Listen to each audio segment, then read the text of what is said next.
नमस्कार, मैं रोज। आज से हम लोग फिर से एक बार साथ में मिलकर एक नई किताब पढ़ने जा रहे हैं। नाम है विलियम कैरी, भारतीय कलीसियाओं का प्रणेता और आधुनिक मिशन का जनक। भारतीय क्रिश्चियंस के लिए ये विदेशी नाम उतना पराया नहीं। हम जिस मसीहत को बड़े गर्व से अपनी पहचान बताते हैं, उसे हमें देने के लिए इन जैसे मिशनरियों ने बहुत बलिदान दिया है। उन लोगों के त्याग, बलिदान, दर्द और परमेश्वर और उनके वचन पर उनके विश्वास ने हमें एक ऐसी नींव दी है जिस पर आज हम बड़े शान से खड़े हैं। चलिए मिलकर झांकते हैं उस मिशनरी की जिंदगी को जिसने सुसमाचार का प्रकाश भारत तक पहुंचाया। शुरू करने से पहले एक बार फिर से याद दिलाना चाहती हूँ कि अगर आप चैनल में नए हैं तो आपको बता दूं कि जरा सावधान रहे, क्योंकि आप मेरे बगीचे में आए जहाँ रंग बिरंगे फूल हैं मगर खुशबू सबकी बस एक, मेरे मसीह की। यहाँ आपको क्रिश्चियंस पोएम्स, कुछ बाइबल स्टडीज, कुछ थॉट्स, कुछ गहरी हल्की बाइबल से जुड़ी बातें और कई क्रिश्चियंस ऑडियो बुक्स मिलेंगे जो आपको मसीह के प्यार में गिराने के लिए तत्पर खड़े।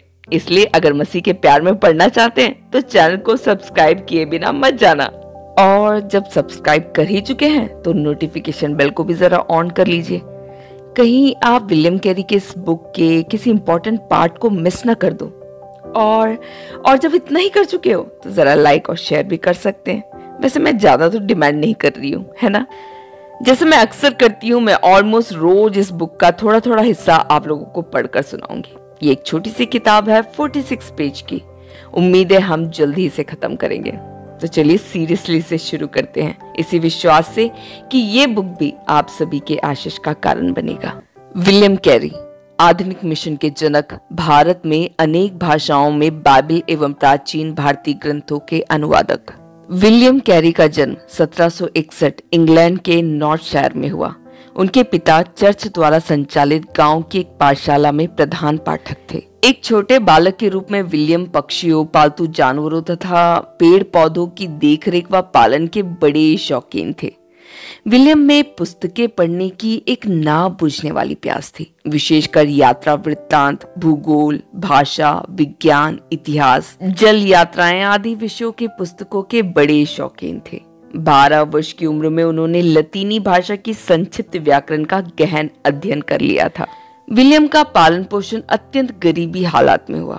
अत्यधिक प्रतिभाएं होने के बावजूद भी उनके पिता के पास उसे कॉलेज में पढ़ाने की ताकत नहीं थी, इसलिए उसे स्कूल छोड़ना पड़ा। 16 वर्ष की उम्र में उसे जूता निर्माण क्लार्क निकल्स के साथ एक प्रशिक्षु के रूप में अवसर मिला।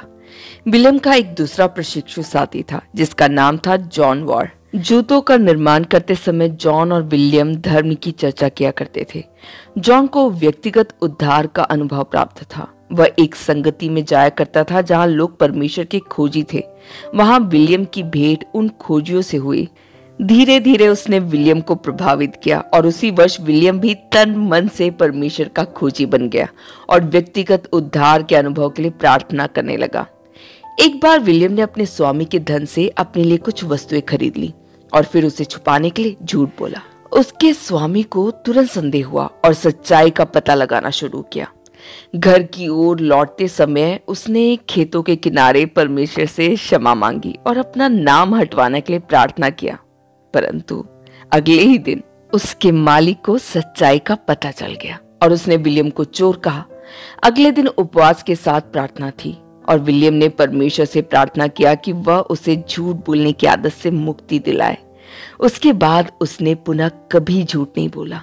कैरी तन मन से परमेश्वर को खोजने लगा।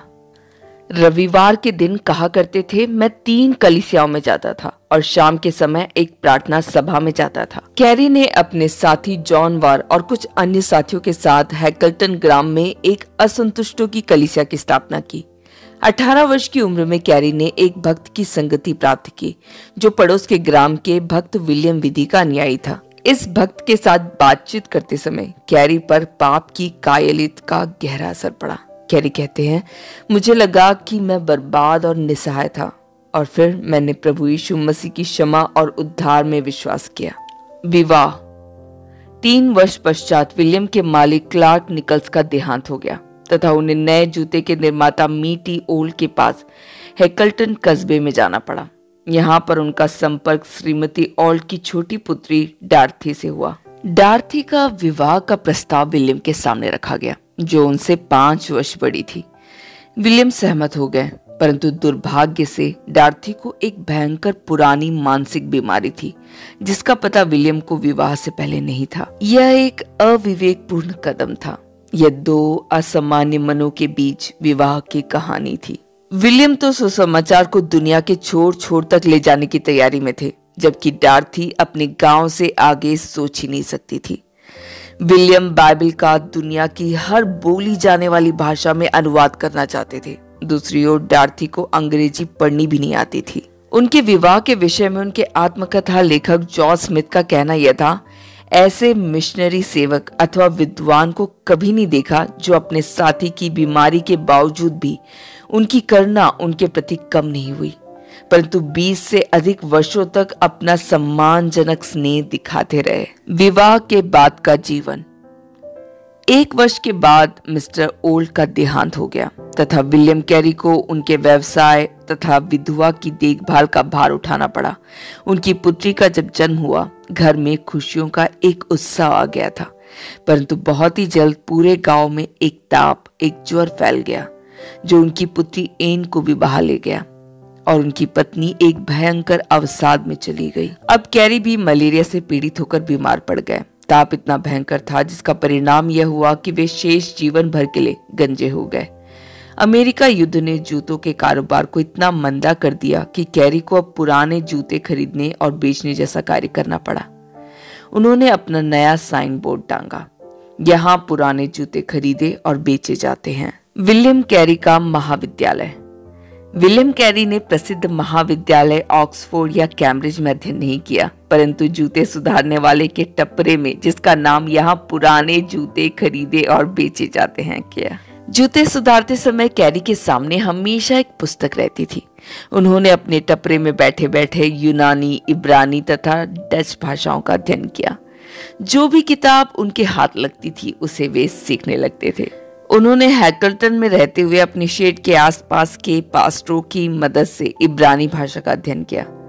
उनसे पुस्तकें उधार लेते तथा उन्हीं से पूछ पूछ कर सीखते रहते थे। एक दिन एक पड़ोसी चर्च के पास्टर थॉमस कार्ट उनकी दुकान पर आए और उन्होंने कैरी को काम करते हुए पुस्तक पढ़ते देखा। उन्होंने पूछा, तुम क्या पढ़ रहे हो? कैरी ने कहा, यह एक डच भाषा की पुस्तक है। तुम्हें यह डच भाषा में पुस्तक कहाँ से मिली? यह पुस्तक मुझे एक वृद्ध महिला के घर से मिली और अब तक मेहनत करके मैं अब इसे समझने लगा हूँ।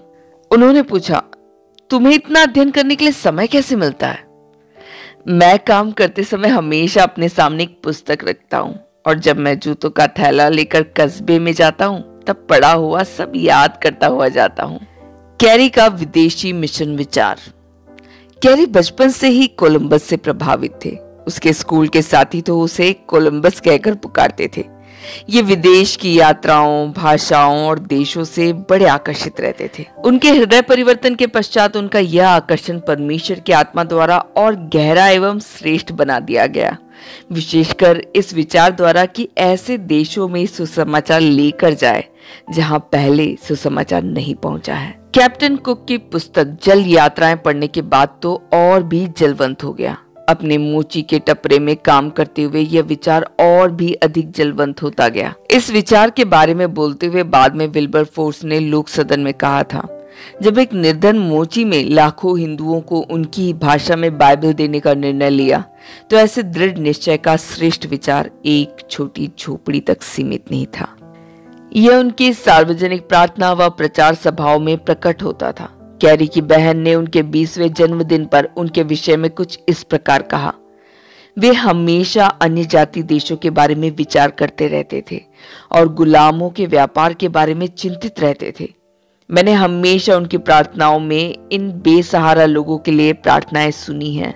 मोल्टन चर्च के पासवान के रूप में कैरी की नियुक्ति। 1785 3 वर्षों तक प्रचार कार्य में व्यस्त रहे वे लगभग 5 स्थानों पर 16 मील पैदल चलकर सेवा करते थे। मोल्टन के बैप्टिस्ट चर्च ने माना कि कैरी ही इस कार्य के लिए सबसे उपयुक्त व्यक्ति होंगे और तुरंत उन्हें आमंत्रित किया।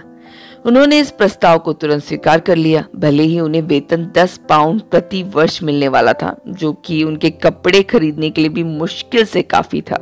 उन्होंने अपनी आय बढ़ाने के लिए जूते बनाने का कार्य चालू रखा। मोल्टन में उनकी सेवकाई से वह बैप्टिस्ट पासवानों के संगठन के संपर्क में आए, जो कि कलीसिया से अच्छी तरह से जुड़ा हुआ था।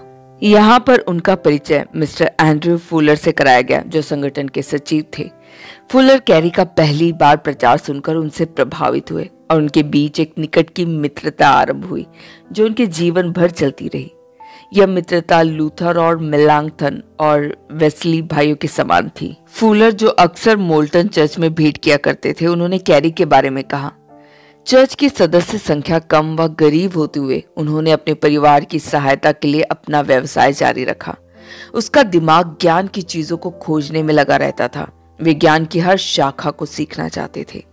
मुझे याद है अपने कमरे में जाते हुए जहां वे अपना व्यवसाय करते थे, उन्होंने दीवार पर एक बड़ा सा मानचित्र टंगा हुआ देखा, जिस पर कागज के अनेक शीट्स चिपकी हुई थी, जिस पर उन्होंने अपनी कलम से उस समय के सभी ज्ञात देशों के नाम लिखे हुए थे और उन देशों के बारे में जो भी जानकारी मिलती उसे पढ़ते रहते थे, जैसे कि उसकी जनसंख्या, धर्म आदि। नॉर्थम्पटन में 1786 में पास्टर्स की एक सभा में संगठन के अध्यक्ष मिस्टर राइलेन ने युवा प्रचारकों से चर्चा के लिए विषय आमंत्रित किया। कोई उत्तर नहीं आया। तब अंत में विलियम कैरी खड़े हुए तथा उन्होंने बड़े जोश के साथ कहा, प्रेरितों को दिया गया महान आदेश उनके बाद आने वाले सेवकों पर उतना ही आवश्यक है एवं इससे जुड़ी प्रतिज्ञा का क्षेत्र भी सारे जगत व सबके लिए है।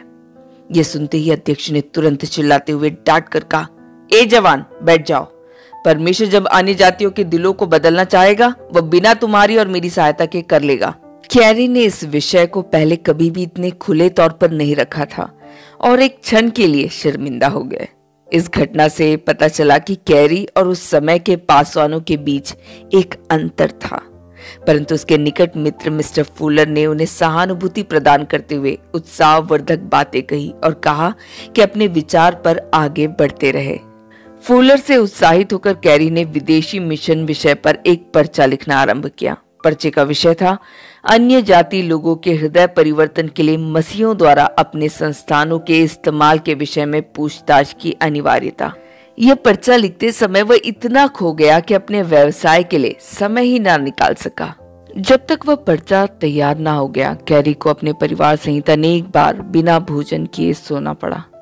जब पर्चा लिखकर तैयार हो गया, तब बर्मिंघम के एक व्यवसायी ने 10 पाउंड की रकम छपवाने के खर्च के लिए भेजी। 1792 में बैप्टिस्ट पास्टर्स एसोसिएशन की सभा आयोजित हुई। इस बार सभा नॉटिंगन में हुई और प्रचारक थे विलियम कैरी। पर्चा पहले छप चुका था तथा विक्रय हेतु सभा के द्वार पर ही रखा हुआ था। कैरी का मूल पाठ यशायाह 54 का 2 और 3 आयत से लिया गया। बांझ कलीसिया के तंबू का स्थान चौड़ा करने के लिए कहा गया, जब तक कि उसके बच्चे राष्ट्रों के अधिकारी ना हो जाए और निर्जन नगरों को लोगों से ना भर दे। इस मूल पाठ से कैरी ने 2 सिद्धांत तैयार किए। परमेश्वर से बड़ी बातों की आशा करो और परमेश्वर के लिए बड़े काम करो। सबके सब लोग परमेश्वर के लिए कुछ भी बड़ा काम ना कर पाने के लिए हृदय से कायल हो गए। संदेश प्रभावशाली था कि वहां उपस्थित अध्यक्ष मिस्टर राइलन ने कहा, यदि सब लोग इजरायलियों के समान, जैसा उन्होंने बोकीम में किया, अपनी आवाज ऊंची कर रो पड़ते तो मुझे आश्चर्य न होता। सभा समाप्त हुई। यहाँ तक कि फुलर को भी डर था और ना ही राइलन ने कोई इशारा किया। सेवक लोग सभा से उठकर जा रहे थे। फुलर का हाथ पकड़कर विलियम कैरी ने निवेदन की आवाज में कहा, क्या आप भी इस सब के बाद फिर वही कुछ नहीं करने जा रहे हो? फुलर, कृपया उन्हें वापस बुलाइए। फुलर इनकार न कर सका। तुरंत और वहीं यह निर्णय लिया गया कि अन्य जातियों में सुसमाचार प्रचार के लिए एक बैप्टिस्ट सोसाइटी का गठन किया जाए।